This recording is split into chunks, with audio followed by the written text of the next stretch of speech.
예, 오늘 본문의 말씀을 가지고 하나님의 말씀을 증거하도록 하겠습니다. 오늘날 우리가 사는 이 세상은 이 성적인 타락이 극에 달한 시대입니다. 우리 디모데후서 5장 1절에서 5절까지 말씀에 보면 말세에 고통 당하는 때에 어떤 현상들이 나타나냐라고 기록되어 있습니다. 자기를 사랑하며 부모를 거역하고 또 쾌락 사랑하기를 하나님보다 사랑하는 시대, 이게 바로 마지막 시대에 고통 당하는 때라고 합니다. 이 겉으로는 이 쾌락을 사랑하는 것이 이 고통스럽지 않아 보이잖아요. 세상 사람들은 이 쾌락 사랑하는 거, 그러니까 즐거움과 유익을 위해서는 어떤 것도 불사하고 거기에 이제 몰두해 있는 이런 시대에 사는 거. 자신의 쾌락이라는 것이 기쁨이지 않습니까? 근데 왜 성경은 마지막 시대에 고통을 당하는 때라고 표현해 있을까요? 그것이 우리가 육체로만 사는 인생이 아니기 때문입니다. 우리가 영으로 사는 인생은 반드시 이 육신을 쳐서 복종시켜야만 영이 살 수 있는 그 원리를 우리가 모르고 있기 때문에 영혼은 고통당하는 때라는 것입니다. 우리가 점점 육신을 대로 살게 되면 영으로서는 영은 점점 하나님과 멀어지게 되고 고통당할 수밖에 없는 거죠. 이것이 바로 성경이 말하는 신앙관계, 신앙생활의 원리라는 것입니다. 그렇기 때문에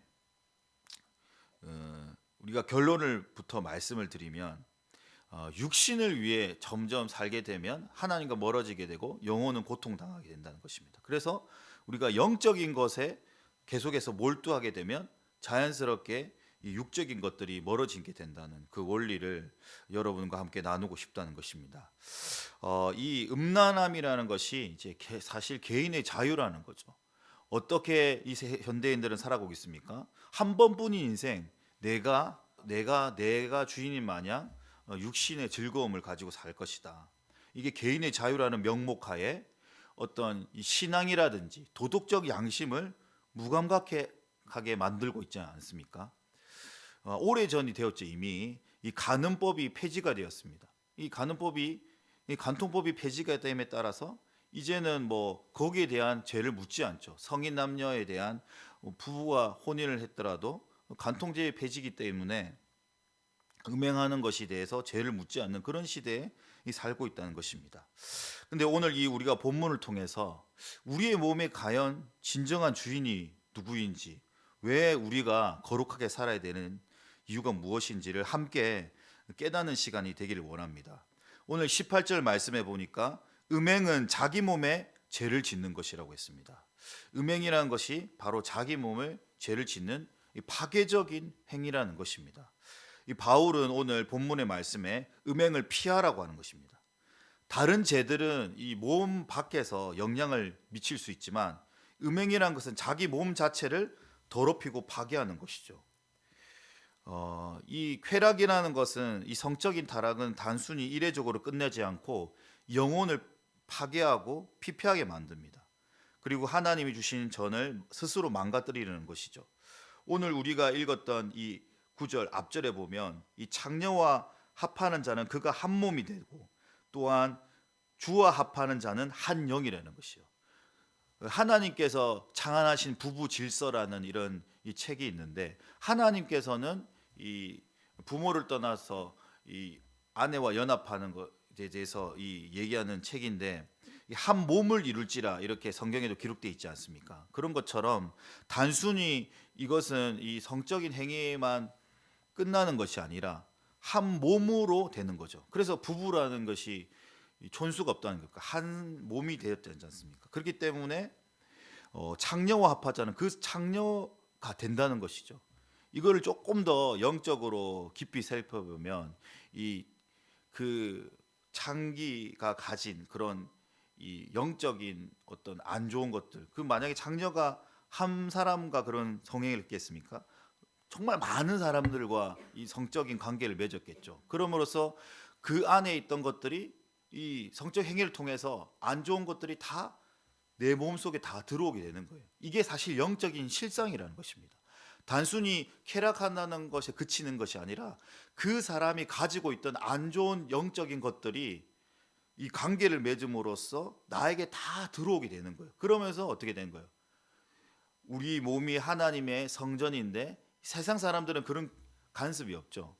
그러면서 여러 가지 이 안 좋은 죄로 말미암아서 영적으로 피폐해지게 된다는 것입니다. 파괴적으로 된다는 것입니다. 구약 시대에는 성전이 어디에 있었습니까? 예루살렘에 있었죠. 그래서 만 20세가 되는 남자들은 하나님을 뵈러 이 성전에 올라가면 하나님을 뵐 수 있었어요. 그렇지만 예수 그리스도께서 자신의 육체를 찢으심으로 말미암아 어떻게 했어요? 하나님과 바로 우리는 만날 수 있는 새롭고 산 길을 허락하셨습니다. 그러므로 말미암아 이제는 우리 안에 누가 살고 계시죠? 성령 하나님이 살고 계신 줄로 믿습니다. 구약 시대의 법궤, 이스라엘의 법궤는 바로 예루살렘 성전 지성소에 있었던 것입니다. 그때 가야만, 거기로 올라가야만 만날 수 있었지만 이제는 성령 하나님께서 우리 몸에 사신다는 그 사실을 우리가 반드시 기억해야 될 줄로 믿습니다. 바로 예수님께서 죽으시고 부활하시고 그 성령께서 우리 몸에 거하는 거룩한 성전이 되었다는 것입니다. 근데 그것을 우리가 망각하고 이 성전이 거룩한 성전이라는 것을 잊지 못하고 육체의 이 음행을 한다는 것은 바로 하나님의 성전을 더럽히게 된다는 것입니다. 그럼으로써 성령께서 근심하게 되는 거죠. 성령님께서 우리 안에 거하시는데 우리가 죄를 짓게 되면 성령님이 근심하게 되는 것입니다. 그리고 계속해서 반복적인 죄, 습관적인 죄는 결국은 어떻게 되게 됩니까? 성령님이 떠나게 된다는 거죠. 여러분 사울을 한번 보십시오. 하나님의 기름 부으심 받은 자였어요. 근데 그가 어떻게 해요? 하나님의 음성을 듣지 않고 자기 마음대로 그가 하나님께 묻지 아니하고 자기 마음대로 행할 때 어떻게 했습니까? 결국 성령이 떠나가고 그 자리에 누구 찾아오게 됩니까? 악신이 오게 됩니다. 악신이 들려서 다윗을 죽이려고 막 혈안이 되어 있죠. 그런 것처럼 이 작은 죄가 처음에는 작은 죄, 뭐 괜찮겠지 라고 하면서 그것을 허용하기 시작할 때 어떻게 됩니까? 그 죄가 계속해서 커지게 되는 거예요. 그래서 여러분 가인과 아벨을 보십시오.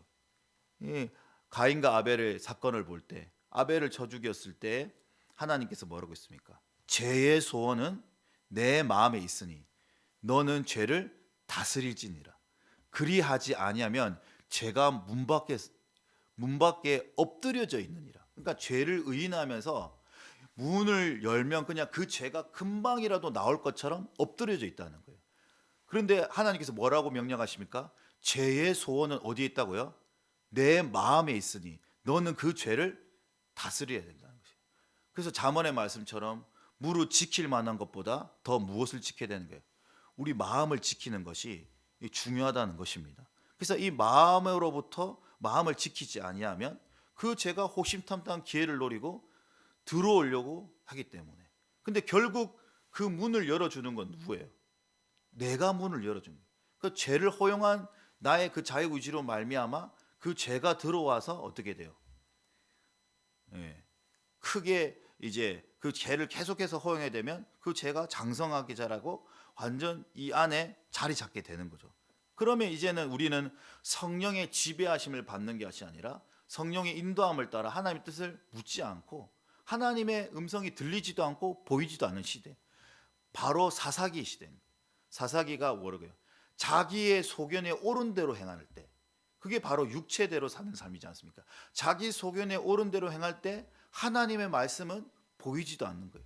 들리지도 않는 그런 영적으로 무감각한 그런 시대에 살게 된다는 것입니다. 여러분, 우리는 20절 말씀에 보면 주님의 피값으로 사신 것입니다. 너희는 너희 자신의 것이 아니라 값으로 산 것이 됩니다. 예수 그리스도께서 피값을 지불하시고 우리를 사신 줄로 믿습니다. 그래서 우리는 원래는 죄의 종로로 타는 자였어요. 죄의 종로로 타는 자였지만 예수 그리스도께서 자신의 이 목숨, 생명을 지불함으로써 우리를 살리신 거예요. 그래서 그 비싼 값으로 우리를 살리셨다는 이 사실을 항상 우리가 잃어버리지 않아야 될 줄로 믿습니다. 많은 사람들이 신앙생활하면서 이 구원의 감격을 잃어버릴 때가 많아요. 왜냐하면 이 신앙생활하면서 이 습관처럼 형식처럼 예배를 드리게 되고 그러면서 점점 이 구원을 받은 그 기쁨을 잃어버리는 거예요. 그럴 때마다 우리가 항상 기억될 것이요. 예수님께서 날 위해 돌아가셨구나. 고통당하셨구나. 이 사실을 우리가 항상 기억해야 될 줄로 믿습니다. 정말 최고의 설교자 찰스 피니도 어느 날 이 설교를 준비할 때 엄청나게 갑자기 통곡하게 되었다. 그래서 아내가 갑자기 왜 설교를 쓰다가 갑자기 통곡하십니까? 이렇게 물었대요. 그런데 내가 예수님의 그 십자가를 생각하면서 눈물이 나지 않는다. 예수님의 십자가의 그 사랑을 생각하면 눈물이 않는다. 그 사실 때문에 자신이 통곡했다는 거예요. 여러분, 정말 우리가 이 얼마 전에 사순절을 보내고 이 부활절을 맞이했습니다. 여러분 어떤 마음으로 이 사순절을 보냈습니까? 자신을 한번 돌아봐야 되는 거예요. 그냥 매번 4월달 되니까 절기가 또 돌아오는. 그러니까 형식적으로 습관적으로 교회가 절기가 되니까 현수막을 준비하고 특별 새벽기도를 준비하고 그냥 절기에 따라서 형식적으로 우리가 신앙생활을 입고 있지 않은가. 정말 주님의 그 십자가를 바라보면서 나도 주님의 그 십자가에 동참하고 고난하면서 금식하며 절제하며 살았는가? 아니면 그냥 순서에 따라서 오늘은 어떤 선교회, 오늘은 어떤 부서 특송이니까 마지못해 새벽에 나와서 하나님께 기도를 드리지 않는가? 이 자신을 돌아봐야 되는 거예요. 이 형식적이고 습관적인 신앙생활이 참으로 무서운 겁니다. 기도를 해도 기도가 나오지가 않아요. 말씀을 봐도 아무런 감동이 없어요. 주일날 예배를 드려도 아무런 은혜를 받지 못해요. 그러면서 누구를 탓하요? 환경을 탓해요. 교회가 은혜가 안 되니까, 목사님 말씀에 은혜가 안 되니까 내가 감동이 없지. 자신을 바라보지 못하고 어때요? 환경을 탓하게 되는 거예요. 이것이 무서운 것입니다. 여러분, 이 마지막 시대에는 점차 이 교회를 위협할 것입니다. 세상의 가치관이 교회 안에 침투하여서 어떻게 해요? 그럴싸하게 만드는 거예요. 한 번뿐인 인생, 너의 주인은 바로 너다. 즐기면서 살아라. 언제 죽을지 모르니까 점차 교회 안에 이것이 침투해 들어오는 거예요. 여러분, 거룩함은 무엇입니까? 선택이 아니라 오늘 말씀처럼 하나님의 명령인 줄로 믿습니다. 나는 나의 몸이 항상 거룩한 성전이라는 것을 매 입술로 고백해야 된다는 거예요. 하나님의 거룩한 성령을 망치면 안 된다. 항상 나는 거룩한 집이다 라는 것을 기억하시기 바랍니다. 그럼으로써 이 유혹이 있는 자리를 피하고, 또한 여러분 다 얘기할 수 없지만 이런 것들을 음란한 영상이라든지 그런 관계의 자리를 가감하게 끊어내야 되는 거예요. 이 요셉이 어떻게 보디발 아내의 유혹을 이겨냈습니까? 그 보디발의 아내가 막 옷을 붙잡으니까 옷을 벗어둔 채로 그 자리를 피했지 않습니까? 마찬가지로 음란은 쌓는 것이 아니라 오늘 말씀처럼 음란은 피해야 되는 거예요. 피하는 거. 그래서 하나님의 영광을 돌리는 도구로, 나의 몸과 마음을 하나님의 영광을 돌리는 도구로 항상 어떻게 기억됩니까? 나의 손으로는 선한 일을 행하고, 나의 눈은 하나님의 말씀을 바라보고, 나의 몸은 거룩한 삶으로 살기로 결단해야 될 줄로 믿습니다. 그럼으로써 우리가 하나님께 영광 돌리는 거룩한 성전이 되시기를 예수님의 이름으로 축복합니다.